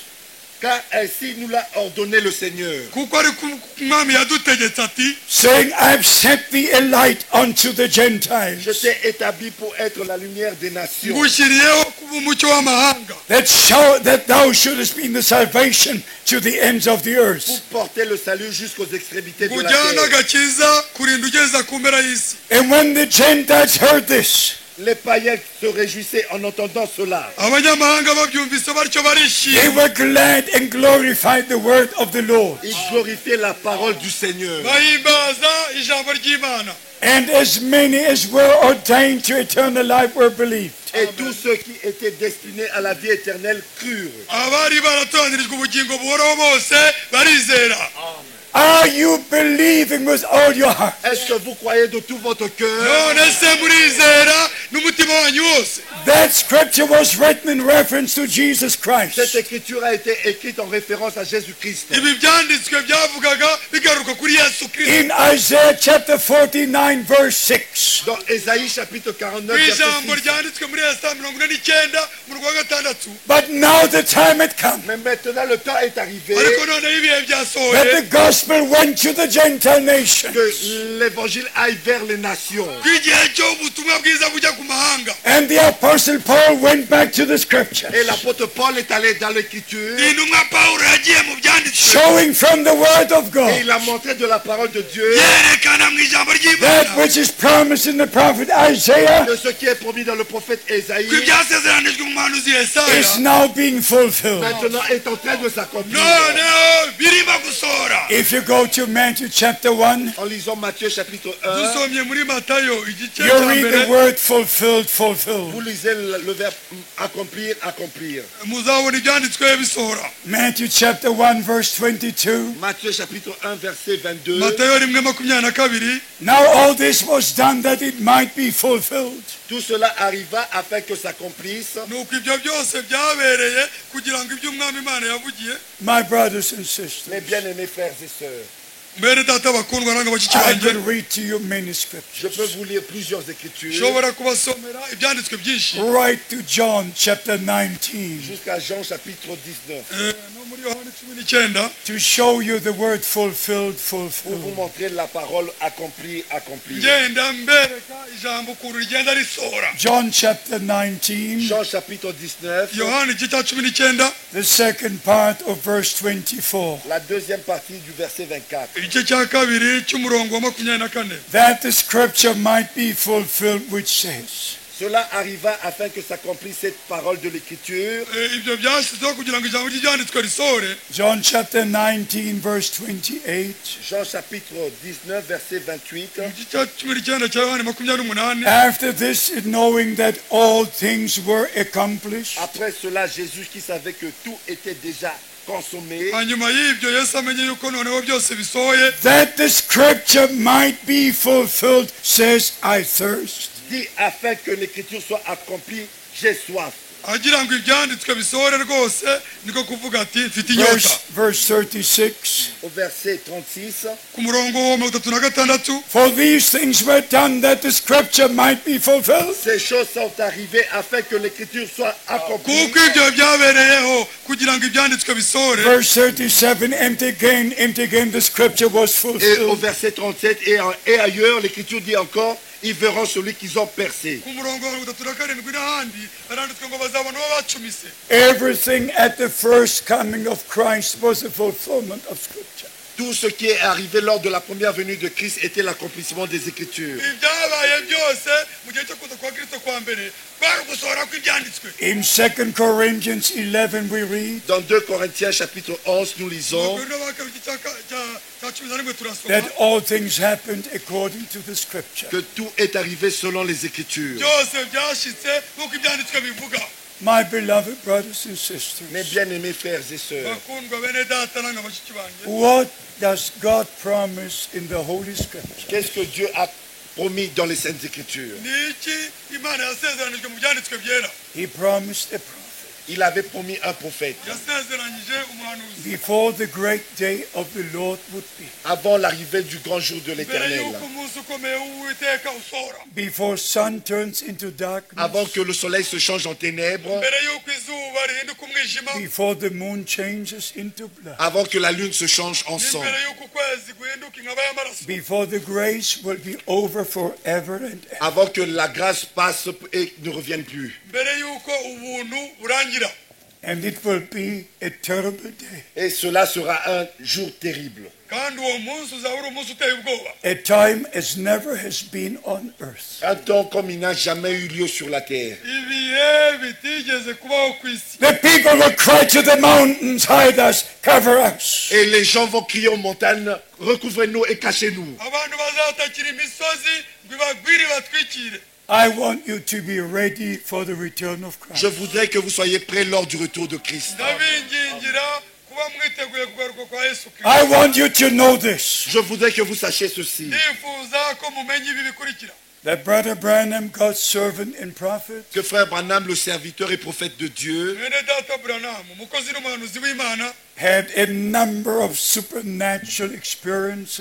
a eu un certain nombre d'expériences surnaturelles. yagiranye n'Imana ibihe bidasanzwe by'umwuka mu buryo bwinshi. He had a ministry like no other prophet or apostle. Il a eu un ministère comme aucun autre apôtre ou prophète n'a eu. yari afite ubukozi bwihariye intumwa cyangwa umuhanuzi wese atigeze agira. I knew Brother Branham for 10 years. J'ai connu frère Branham pendant 10 ans. namenye Branham mu gihe cy'imyaka 10 ndi hamwe nawe. I was in his meetings in Germany and in the J'étais USA. dans ses réunions aux États-Unis et en Allemagne. nawe mu materaniro ye muri Amerika no mu Budage. I saw Bible days with my eyes. J'ai vu les jours de la Bible avec mes yeux. nabonye iminsi ya Bibiliya n'amaso yanjye. I saw people born blind receive their sight in one moment. J'ai vu les hommes nés aveugles recouvrir leur vue en un instant. nabonye impumyi zavutse ari impumyi zihumuka. I saw the ministry of Jesus Christ repeat before me. J'ai vu le ministère de Jésus-Christ se répéter devant moi. nabonye ubukozi bwa Yesu Kristo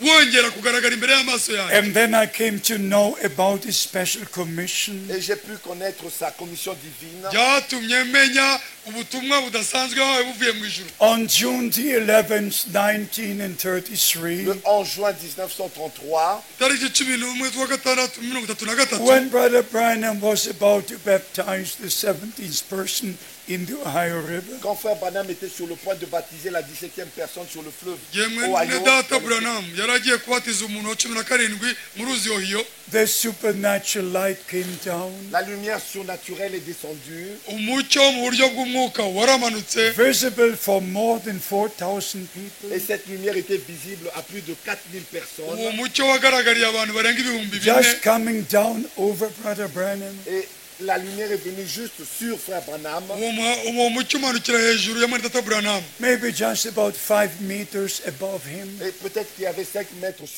au-dessus de lui. hagati hejuru ye hari nka metero 5 hagati ye n'uwo mucyo. And from the light, the voice spoke these words. Et de la lumière, la voix a dit ces paroles. mu ijwi mu mucyo hava ijwi rivuga ngo: As John the Baptist was sent to forerun the first coming of Comme Christ, Jean-Baptiste avait été envoyé comme précurseur lors de la première venue de nk'uko Christ, Yohani Batiste yatumwe abanjiriza kuza kwanjye kwa you kwa are Yesu kwa mbere. sent with a message that will forerun the second coming of tu Christ. es envoyé avec un message qui préparera la seconde venue de Christ. woherejwe n'ubutumwa butegura kuza kwanjye kwa kabiri. So the ministry of Brother Branham is part of the plan of C'est salvation. ainsi que le ministère de frère Branham est une part du plan du salut. niyo mpamvu ubukozi bwa Branham ni kimwe mu migambi y'agakiza. If you are ordained to eternal life, Si vous avez été destiné à la vie éternelle, niba waratoranirijwe ubugingo buhoraho, if you don't play religion, si vous ne jouez pas à la religion, niba utari umunyedini gusa, if you are truly born again by the Spirit of God, si vous êtes vraiment né de nouveau par l'Esprit de Dieu, niba waravutse ubwa kabiri ubyawe n'umwuka w'Imana, if you you respect the word of God to be true, Si vous respectez la parole de Dieu comme étant la vérité, niba wubaha ijambo ry'imana ko ari iry'ukuri, then it will be revealed to you by the Holy c'est Spirit. ainsi qu'elle vous sera révélée par le Saint-Esprit. nibwo buryo bwonyine uzarishyurirwa n'umwuka wera. Because now, before the return of Christ, Parce que maintenant, avant le retour de Christ, kuko ubu ngubu mbere yo kugaruka kwa yesu kirisito, all things must be restored to where they were at the very tout doit beginning. être rétabli comme c'était au commencement. ibintu byose bigomba kugaruka mu mwanya wabyo nk'uko byari bimeze mbere. Jesus Christ, our Lord, said Jésus-Christ, notre Seigneur, a dit yesu kirisito umwami wacu yaravuze in Matthew dans 17:11, Matthieu chapitre 17, verset 11, muri matayo 17 umurongo wa 11, in Mark chapter 9, verse dans 12, Marc chapitre 9, verset 12. muri mariko 9:12, truly Elijah shall first come and restore all things. Il est vrai qu'Élie doit venir premièrement et rétablir toutes choses. nibyo koko Eliya agomba kubanza kuza akagarura byose. That's God's word. Ça, c'est la parole de Dieu. iryo ni ijambo ry'imana. Jesus Christ confirmed in the New Testament the promise of the Old Testament. Jésus-Christ a confirmé dans le Nouveau Testament la promesse de l'Ancien Testament. yesu kirisito yemeje mu isezerano rishya amasezerano yo mu rya kera. But now the question Mais arises, maintenant, la question vient. ariko noneho ikibazo kirabonetse, why do all the great personalities bypass what God has done? Pourquoi est-ce que toutes ces grandes personnalités passent à côté de ce que Dieu a fait? kuki aba bantu bose bakomeye bahusha iby'imana yakoze? Why don't the pastors in the different churches don't tell the people what God has done? Pourquoi est-ce que les pasteurs dans toutes ces églises ne disent pas aux gens ce que Dieu a fait? kuki abapasiteri muri ayo madini anyuranye batabwira abantu iby'imana yakoze? God's people in every church and denomination have a right to know the true word of God. Le peuple de Dieu dans toute dénomination et dans toute église a le droit de savoir ce que Dieu a fait. ubwoko bw'imana muri buri dini muri buri torero bufite uburenganzira bwo kumenya iby'imana yavuze. So we have to understand from the scriptures. C'est ainsi que nous pouvons le comprendre des Saintes iyo Écritures. ni uko dushobora kubyumva tubanye ibyanditswe byera. 2 Corinthians chapter 11. Dans 2 Corinthiens chapitre 11, abakorino ba kabiri 11, You know the vous scriptures. connaissez cette écriture. muzi icyo cyanditswe. My beloved brothers and sisters, Mes bien-aimés frères et bakundwa sœurs, bashiki banjye namwe bene data, the time of grace will end.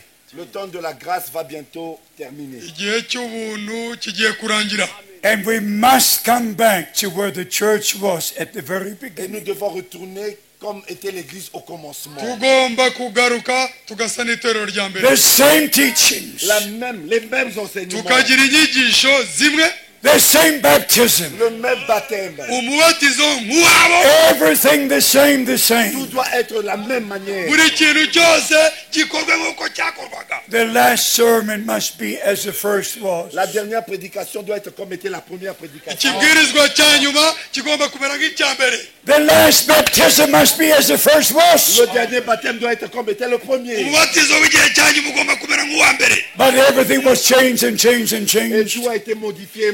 nyamara byose byarahindaguwe birahindagurwa, But God brings us back. Mais Dieu nous a ramenés. ariko imana yaratugaruye. In the beginning was the Au Word. commencement était la parole. mbere na mbere yari ijambo, In the beginning was the outpouring of the Holy Au Spirit. commencement était l'effusion du Saint-Esprit. kandi mbere na mbere hari ukubatizwa gukomeye In the k'Umwuka Wera. beginning was the true preaching and teaching. Et au commencement était la véritable prédication et les vrais enseignements. mbere na mbere bwari ibibwirizwa by'ukuri, In the inyigisho beginning, the true power of God was manifested. Au commencement était la véritable puissance de Dieu manifestée. ku itangiriro rya mbere imbaraga z'imana z'ukuri zaragaragara Under the anointing of the Holy Spirit. Sous l'onction du Saint-Esprit. munsi yo gusigwa k'umwuka wera. The Apostle Peter preached the first sermon L'apôtre Pierre a apporté la première prédication intumwa petero yatanze mu kibwirizwa cya mbere, and said, repent all of you and be baptized in the name of Jesus et il a Christ. dit repentez-vous et soyez baptisés au nom du Seigneur Jésus-Christ. aravuga ati mwihane kandi mubatizwe mu izina ry'umwami yesu kirisito. That was the first sermon. Ça c'était la première prédication. icyo cyari ikibwirizwa cya mbere. That was the day when the New Testament church was established. Ça c'était le jour où l'église du Nouveau Testament fut établie. uwo wari umunsi itorero ry'isezerano rishya ryavukaga. The Apostle Peter was there when Jesus Christ spoke Matthew 28. L'apôtre Pierre était là quand Jésus-Christ a parlé dans Matthieu chapitre 28. intumwa petero yari ihagaze kugeza aho igihe Yesu yavugaga muri Matayo 28 when the Great Commission was given to go into all the world. Quand la grande commission avait été donnée d'aller dans le monde, toutes les nations. igihe ubutumwa bukomeye babuhabwaga bwo kujya mu mahanga yose And to teach all nations and to baptize them. Et d'enseigner toutes les nations et les faire baptiser. bwo kwigisha amahanga yose no kubabatiza. The Apostle Peter was present when Mark 16 was said. Et l'apôtre Pierre était là quand Marc 16 était... Jésus avait parlé dans Marc 16.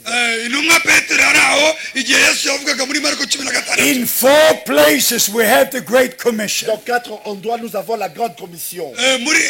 mu gihe bahabwaga ubutumwa bukomeye. Matthew 28, Matthieu chapitre muri 28. Matayo 28, Mark Dans 16, Marc chapitre muri 16. Matayo 16, Luke 24, Luc muri chapitre 24. muri Luka 24, John chapter 20. Dans Jean chapitre 20. muri Yohani 20. And with these 4 commissions, Avec ces 4 commissions, muri ibyo bihe muri ubwo butumwa bune Imana which is uko Imana one yatanze great et commission, qui forment une seule grande commission, kandi bubumbiyemwo komisiyo ikomeye imwe ubutumwa bukomeye. you must go to the day of vous Pentecost devez aller au jour de la Pentecôte mugomba kujya ku munsi wa Pentekote to see how the commission was carried out. pour voir comment est-ce que la commission a été exécutée. kujya kureba icyo Yesu yabatumye uko yagisohoje. I'm asking you now before God Almighty, Je vous demande maintenant devant le Dieu Tout-Puissant. noneho ndababariza imbere y'Imana ikomeye. do you believe that the Apostle Peter was under the anointing of the Holy Est-ce Spirit? que vous croyez que l'apôtre Pierre était sous l'onction du Saint-Esprit? ese murizera ko intumwa Petero yari munsi yo gusigwa Do you believe- Umwuka Wera? Do you believe that he said the true and right thing? Et vous croyez, est-ce que vous croyez qu'il a dit la vérité et la chose correcte? none murizera ko yavuze ukuri? Then I have one question. Et j'ai encore une question. none n'ubu mfite ikibazo. How many of you are baptized in the name of the Lord Jesus Combien Christ? d'entre vous sont baptisés dans le nom du Seigneur Ni bande muri mwe Jésus-Christ? babatijwe mu izina rya Yesu Kristo.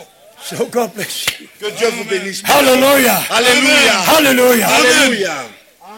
In Acts chapter 8, Dans Actes chapitre 8, mu byakozwe n'intumwa 15 and 16, 18 au verset 15 et 16. ku murongo wa 15 Acts 16. chapter 10, verse 48, Dans Actes chapitre 10, verset mu byakozwe 48. n'intumwa 10:48. every person from the beginning of the New Testament church Toute personne, dès le commencement de l'Église du Nouveau Testament, kuva ku itangiriro ry'itorero ry'isezerano rishya buri muntu was baptized in the name of the Lord Jesus fut Christ. baptisé dans le nom du Seigneur Jésus-Christ. buri muntu yari yarabatijwe mu izina ry'umwami Yesu Kristo. I don't know if I can shock you, Je ne sais pas si je peux vous choquer, sinzi niba nabasitaza, but right 300 years after Christ, they still were baptizing in the name of the Lord Jesus Christ. et juste 300 ans après Christ, tous étaient baptisés dans le nom du Seigneur Jésus-Christ selon les Écritures. mu myaka 300 kuva Yesu amaze kuzamurwa abantu babatizwaga mu izina ry'umwami wacu Yesu Kristo. I studied church history. J'ai étudié, j'ai lu l'histoire de l'Église. narize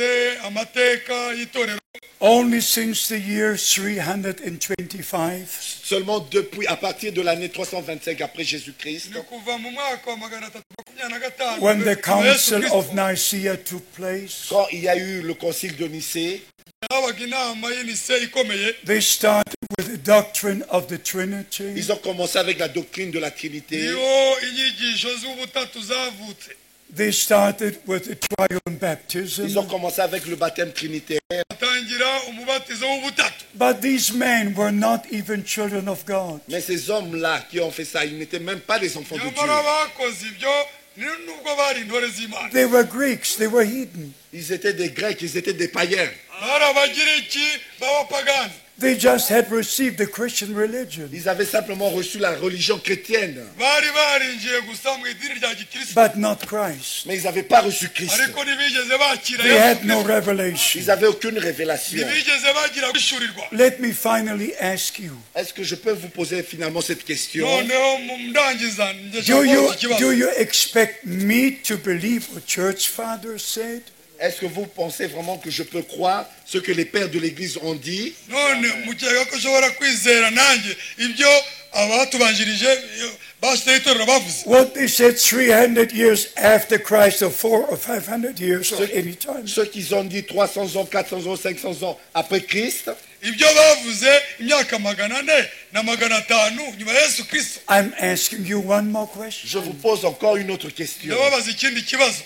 Do you expect me to repeat the Apostolic Creed? Est-ce que vous croyez vraiment que je vais répéter le credo apostolique? murakeka ko jye nakomeza nsubiramo amahame It was formed, imigenzo it was, bitirira intumwa. it was formed in 325. C'était formulé en 325 après Jésus-Christ. Ayo mahame yashyizweho imyaka magana n'amagana nyuma ya Yesu Kristo. And it was reformed and it was added something in 381 in Chalcedon. Et c'était reformé en ajoutant encore quelque chose en 381 après Jésus-Christ à Chalcédoine. Umugenzo wo kwemera kw'intumwa muri magana atatu mirongo inani na rimwe bongeyemo ibindi. Some call it the Nicene Creed. Il y en a qui appellent ça le credo de Nicée.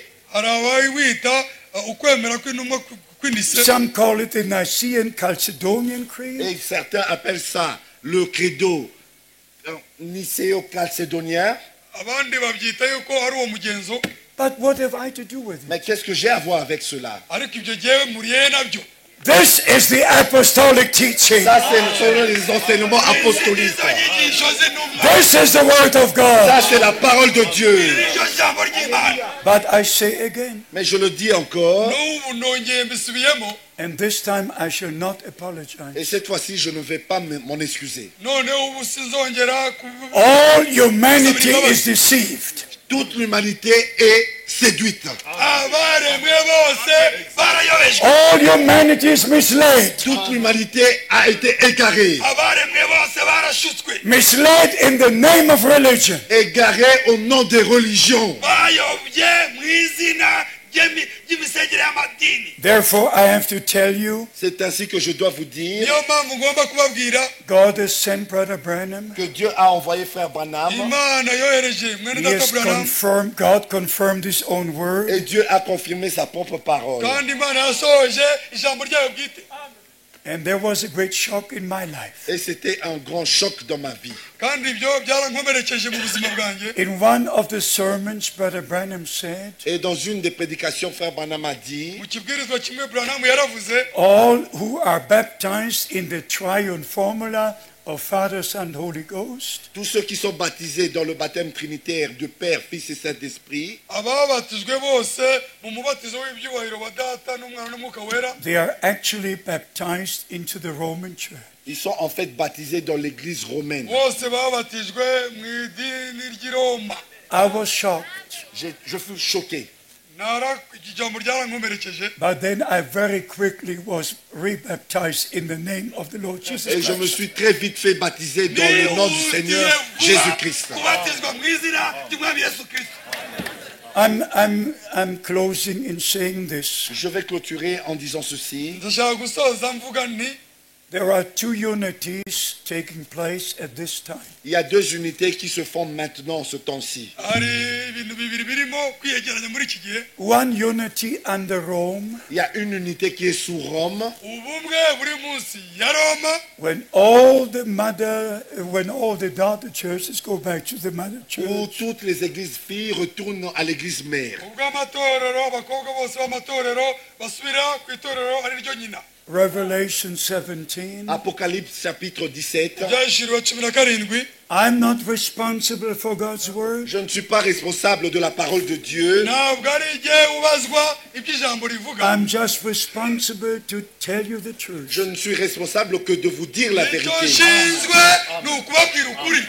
So now all Protestant churches, Maintenant, nous voyons que toutes les églises protestantes, noneho ubu turabona ko amadini yose y'abaporoso they believe the teaching of the Trinity. croient à l'enseignement de la Trinité. bizera inyigisho y'ubutatu. They all have the triune baptism, Ils ont tous le baptême trinitaire bose bafite umubatizo w'ubutatu which originates from Rome. qui a son origine à Rome. wahimbiwe i Roma. Here you can have my Bible. Ici, vous pouvez voir ma Bible. Mushobora kureba iyi Bibiliya yanjye. If you find one single case, Si vous trouvez seulement un seul cas nimubona gusa umuntu umwe when one single act ou un seul acte igihe igitabo gikorwa na kimwe was done in the triune formula, qui est fait dans la formule trinitaire, cyakozwe mu buryo bw'ubutatu, you should come here and read it. vous devez venir alors ici et me le lire. usoma uwo murongo. It's not in this book. Ce n'est pas dans ce livre. Ntabwo ibyo biri muri iki gitabo The name of Father, Son, and Holy Ghost Le nom du Père, Fils, Saint-Esprit, izina rya data n'umwana is the New Testament covenant name. c'est le nom de la nouvelle alliance du Nouveau Testament. n'izina The ry'isezerano name above every name Le nom qui est au-dessus de tout nom, n'izina hejuru y'andi by mazina which we must be saved. par lequel nous sommes sauvés. muri iryo zina niho twatsinze It's the name of the Lord Jesus Le Christ. nom du Seigneur Jésus-Christ. izina ry'umwami yesu kristo God revealed himself as our Father Dieu s'est révélé lui-même en tant que notre Père imana ubwayo yishe na data in heaven. dans le ciel. mu ijuru That's why we pray, our Father who art in heaven. C'est ainsi que nous prions notre Père qui est aux cieux.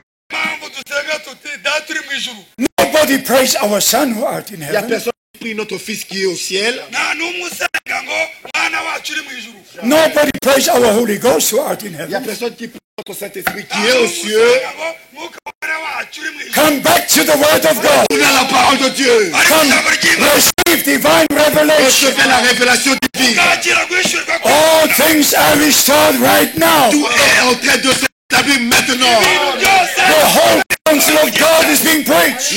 Tout le conseil de Dieu est en train d'être prêché. inama y'imana yose This is your time. Ceci est votre temps. iki ni igihe cye The time of God's Le temps de visitation. la visitation de Dieu. iki ni cyo gihe cyo The time guhishurwa promised for us Le temps qui a été promis pour nous. igihe cyasezeranywe before the day of the Lord comes. Avant l'arrivée du grand jour de l'Éternel. That God will send the prophet Que Dieu allait envoyer un prophète to restore umuhanuzi things. wayo pour restaurer toutes choses. God kugira ngo willing, agarure byose God willing, Dieu voulant, imana ibishatse we shall continue this afternoon. nous allons continuer cet turaza après-midi. gukora ikigoroba How many of you want to be ready when Christ returns? Combien d'entre vous vont être prêts quand Christ reviendra? ni bangahe muri mwe bashaka kuzaba biteguye yesu nagaruka Let us stand. Nous allons nous Let mettre us debout. stand. muhaguruke Dear Lord, I'm overwhelmed. Cher Seigneur, je suis vraiment étonné. mwami wanjye ndatangaye cyane I at first would like to thank you for my beloved brothers Premièrement, j'aimerais te remercier pour mes bien-aimés frères ndagushimira ku bw'abana data bakundwa who share your word with Keep- your people in this city and country. qui partagent ta parole avec ce peuple dans cette ville et dans ce pays. basangira n'ubu bwoko ijambo ryawe muri uyu mujyi Dear Lord, I see the fruit of their ministry. Cher Seigneur, je vois le fruit de leur ministère. mwami wanjye ndabona imbuto z'ubukozi bwabo You bless them in a mighty way. Tu les as bénis d'une manière très puissante. wabaye umugisha mu buryo bukomeye And dear Lord, I'm asking you, Oh cher Seigneur, je te demande, wanjye ndakwinginze save every lost soul. Père, sauve toutes les âmes perdues, kiza buri bantu bose batakaye Heal every sick person. guéris chaque personne malade, kiza buri muntu wese urwaye Confirm your word. confirme ta parole, sohoza ijambo ryawe Glorify your name. glorifie ton nom, hesha icyubahiro izina Give ryawe divine revelation. accorde la révélation divine, Divine la understanding. compréhension divine, By the power of the Holy la Spirit. puissance du Saint-Esprit. Because you said Parce que tu as dit many things I would like to tell you. beaucoup de choses, je voudrais vous dire, ibyo nabashaka kubabwira byose But when the Holy Spirit comes, mais quand le Saint-Esprit ariko viendra, umwuka wera naza He will guide you into all the truth. il vous conduira dans toute la vérité. abayobora mu Dear Lord, we thank you. Cher Seigneur, nous te remercions. mwami wanjye We turagushimira thank you for the blood of the Lamb. Nous te remercions pour le sang de l'agneau. turagushimira rw'amaraso y'umwana w'intama We thank you for your precious word. Nous te remercions pour ta parole précieuse. turagushimira ijambo ryawe ryiza We thank you for the Holy Spirit. Nous te remercions pour le Saint-Esprit. tugushimira umwuka wawe wera Dear Lord, and I finally ask you Et cher Seigneur, finalement, je te demande mwami wanjye ndangiza ndagusaba to bring all out of all man-made teachings. de faire sortir de tout ce qui est des enseignements humains. gusohora abana bawe mu nyigisho z'abantu Lord, bring your people back. Oh Seigneur, ramène ton peuple. mwami wanjye garura ubwoko bwawe May your sheep hear your voice today. Que tes brebis entendent ta voix aujourd'hui. intama zawe Because the scripture says, Parce que l'Écriture dit, kuko ibyanditswe bivuga today when you hear his voice, aujourd'hui, si vous entendez sa voix, musire mwumve when you hear his quand voice, vous entendez sa voix, his word, sa parole, revealed by the Holy Spirit. révélée par le Saint-Esprit. ishurwa n'umwuka wera Lord God, bless your people. Oh Seigneur Dieu, bénis ton peuple. mwami wanjye w'umugisha ubwoko bwawe And may this be the day Et que ceci soit le jour kandi ibi you have made. que tu as fait. Let us rejoice and be glad in it. Que nous nous réjouissons et soyons heureux pour cela. If you believe the promised word for today, Si vous croyez la parole promise pour aujourd'hui, if you believe in Jesus si Christ, vous croyez en Jésus-Christ, rejoice in the Lord. réjouissez-vous dans le Seigneur. Rejoice in the Lord. Réjouissez-vous dans le Give Seigneur. glory to his name. Et gloire à son Seigneur. He has visited his Il people. a visité son peuple. Hallelujah. Alléluia. Hallelujah. Gloire à Dieu. God bless you. Que Dieu vous bénisse. In Jesus' holy name. Dans le saint nom de Jésus. Amen. You may be seated. Vous pouvez vous asseoir. ushobora kwicara Amen.